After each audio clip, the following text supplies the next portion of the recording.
माननीय श्री राजकुमार रोत, माननीय श्री कालूराम। यस, धन्यवाद सभापति महोदय। आज दंड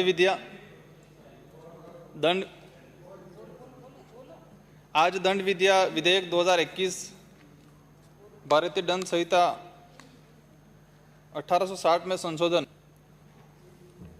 धारा 272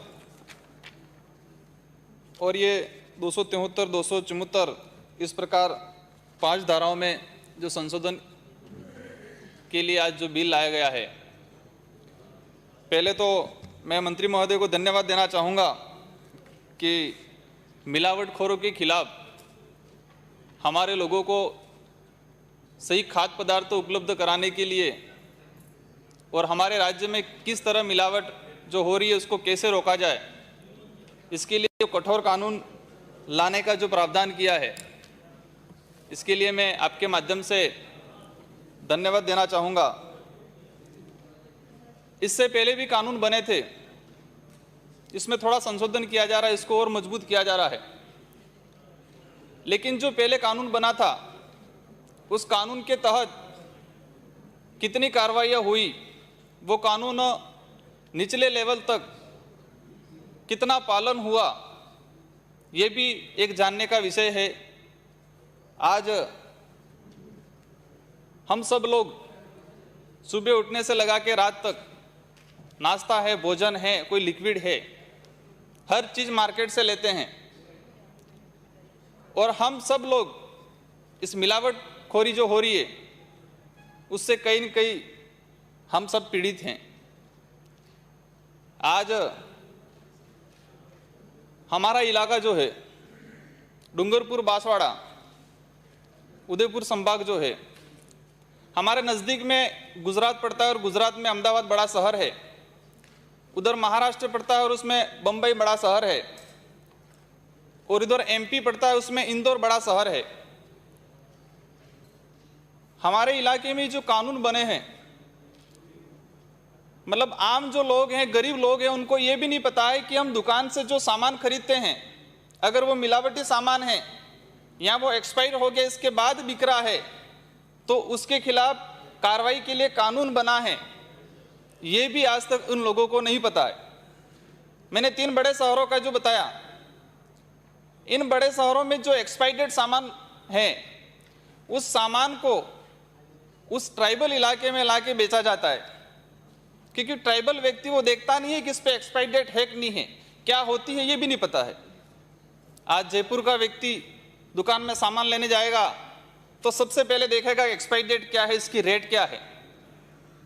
हमारे उस इलाके का व्यक्ति वो नहीं देखेगा। तो आज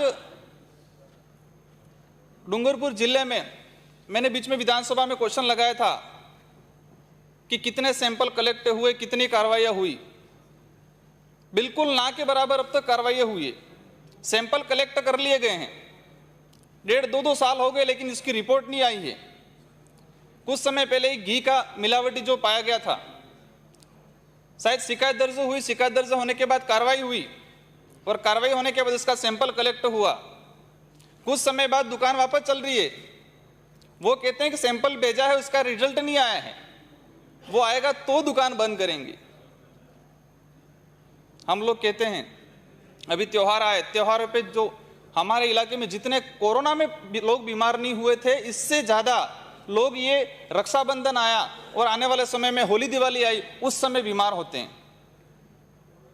आज डूंगरपुर जिले कलेक्टर को गुजरात के 2-3 कलेक्टरों ने बीच में लेटर लिखा था 6 महीने पहले कि डूंगरपुर से जो डिलीवरी के लिए महिला आती है गुजरात में डिलीवरी कराने, उनका हीमोग्लोबिन है 5, 6, 7, मतलब 7 से ऊपर नहीं मिलेगा। तो उन्होंने डूंगरपुर कलेक्टर को लेटर लिखा था कि डूंगरपुर में जो स्थिति बन रही है आने वाले समय के लिए बहुत भयंकर स्थिति होने वाली है, और वो इसीलिए हो रही है कि उस इलाके में मिलावटी सामान ज़्यादा बिक रहा है, एक्सपायरी डेट सामान ज़्यादा बिक रहा है। हम लोगों ने कठोर अब तक कोई प्रावधान नहीं किया। मुझे उम्मीद है कि जो संशोधन हो रहा है उस संशोधन के अनुरूप जो कठोरता आ रही है, उस कठोरता के तहत उस इलाके में काफ़ी मात्रा में सैंपलिंग होना चाहिए, जो लैब की चर्चा चल रही है, मैं माननीय मंत्री महोदय से गुजारिश करूंगा कि राजस्थान सरकार अब मिलावट के लिए जो सैंपलिंग जो लैब खोल रही है, तो सबसे पहले लैब डूंगरपुर जिले में खोले और बांसवाड़ा जिले में खोले, ताकि इस इलाके में जो स्थिति बनी हुई है उसकी काफ़ी सुधार आए।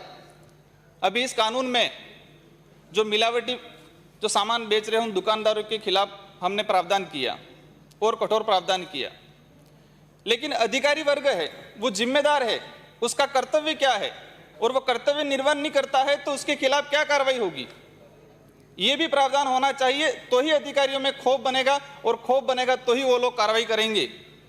कोई भी त्योहार आता है, जितनी मिष्ठान भंडार की दुकानें हैं, जितनी बड़ी बड़ी दुकानें हैं, वो लिस्टेड हो जाती है। लिस्टेड होने के बाद अधिकारी जो संबंधित अधिकारियां हैं, आप सब जानते हैं, हम सब जानते हैं क्या होता है क्या नहीं होता है।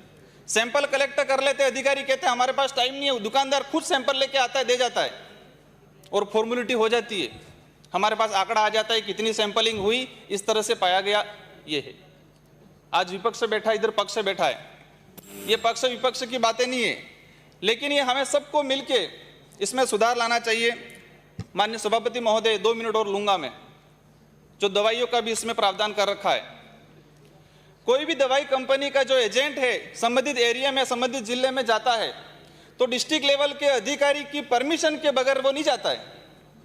डिस्ट्रिक्ट लेवल का जो सीएमएचओ है, ब्लॉक लेवल पे बीसीएमएचओ है, अगर वो नहीं चाहेगा तो कोई बेच नहीं पाएगा, वो परमिशन देता है तो ही बेचता है। आज गवर्नमेंट में जाएंगे हम, इसको दवाई मिलेगी, कम डोज की मिलेगी, और प्राइवेट में जाएगा व्यक्ति, इसको 500 ml 600 ml डोज की दवाई मिलेगी, और उसकी आदत बन जाएगी। नशे टाइप जो हो गया आज प्राइवेट जो कंपनियां दवाई बेच रही है, जितने झोला छाप हैं, जो प्राइवेट हॉस्पिटल हैं, वो नशे की तरह दवाई बेच रहे हैं।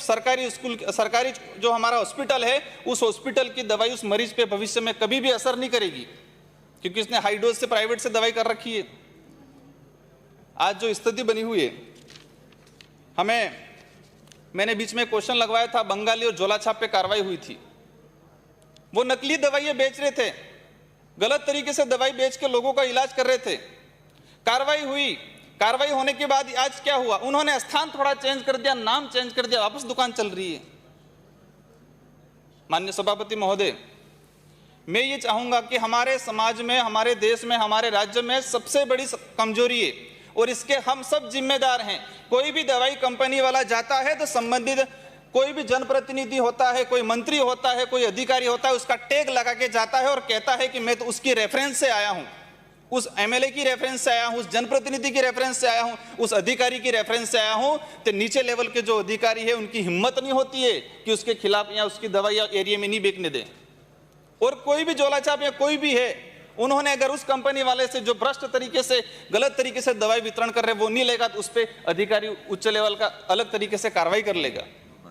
माननीय सभापति महोदय, मैं सरकार से, माननीय मंत्री महोदय से अनुरोध करना चाहूंगा कि हमने कानून में प्रावधान कर दिया, मिलावट को खत्म करने के लिए जो जिम्मेदार है उस पर कार्रवाई करने के लिए। मैं चाहूंगा इसको धरातल पे व्यवस्थित तरीके से लागू किया जाए, और जो लोग इसके जिम्मेदार हैं, ये एक दिमाग जहर है, इस दिमाग जहर को खत्म करने के लिए हमें इसको धरातल पे लागू करना पड़ेगा। आप सबको धन्यवाद, और मैं चाहूंगा इसमें कुछ संशोधन के लिए 3 माह के लिए जनमत जानने के लिए इस बिल को रखा जाए। धन्यवाद। माननीय श्री कालूराम। माननीय श्री बलजीत यादव। धन्यवाद सभापति महोदय।